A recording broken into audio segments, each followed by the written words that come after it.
আগে জানতাম না জীবন মানে কি। এখন বুঝতে পারি জীবন মানে যুদ্ধ, কখনো ভাগ্যের সাথে, আবার কখনো নিজের সাথে। বেঁচে থাকার জন্য আইফোন লাগে না, লাগে পেট ভরার মতন খাবার। সুস্থ থাকার জন্য দামি গাড়ি লাগে না, লাগে ঠিকঠাক একটা হসপিটাল। তোমার কাছে এখন 20 টাকা আছে, আর সেটা দিয়ে তুমি কোল্ড ড্রিঙ্কস কিনতে পারবে। তুমি শুনলে অবাক হয়ে যাবে, বাংলাদেশ কিংবা ভারতে অধিকাংশ বাড়িতে এই 20 টাকার খাবার মিলে যায় দুপুরে। তাই বলছি, যেটা পেয়েছো, যেটা পারছো, সেটা অনেক কিছু পারছো। তাই অল্পতে সন্তুষ্ট থাকার চেষ্টা করো। যেটা পেয়েছো, যেটা আছে, সেটা ধরে রাখার চেষ্টা করো। মানুষের চোখে খারাপ হতে গেলে খারাপ কাজ করার কোনো দরকার নেই। শুধু উচিত কথা বলে দেখো, মানুষের চোখে এমনিই খারাপ হয়ে যাবে তুমি।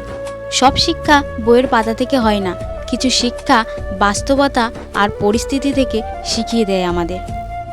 এ যুগে বেশি ভালো হওয়াটা বোকামি। বুঝতেই পারবে না তুমি মানুষ তোমাকে কদর করছে না ব্যবহার করছে। সুখের দাম খুব বেশি নয়, তবে মানসিক শান্তির দাম অনেক বেশি, যেটা অর্থ দিলেও পাওয়া যায় না। ভাগ্য আমাকে সেই বয়সে দুঃখ দিয়েছে যে বয়সে মানুষ মনের আনন্দে থাকে। তুমি বদলে গেছো, আমিও চুপ হয়ে গেলাম। শুধু এতটুকুই মনে থাকবে, একটা সময় আমরা দুজনেই দুজনার জন্য পাগল ছিলাম।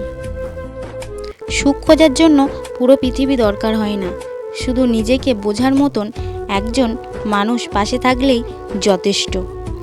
আমি গুরুত্ব পেলে যতটা ভালোবাসতে পারি, অবহেলা পেলে ঠিক ততটাই দূরে সরে থাকতে পারি। চুপ থাকলেই দুর্বল, আর প্রতিবাদ করলেই বেহায়া।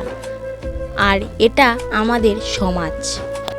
আমাদের জীবনে কিছু কিছু সময় আসে যখন সৃষ্টিকর্তার দিকে তাকিয়ে থাকা ছাড়া আর কিছু করার থাকে না। ভিডিওটি এখানেই শেষ। লাইক করবেন। ভিডিওটি ভালো লাগলে অবশ্যই কমেন্ট করবেন নেক্সট ভিডিও পাওয়ার জন্য। আপনারা দেখছেন পিয়া রয় লাইফস্টাইল।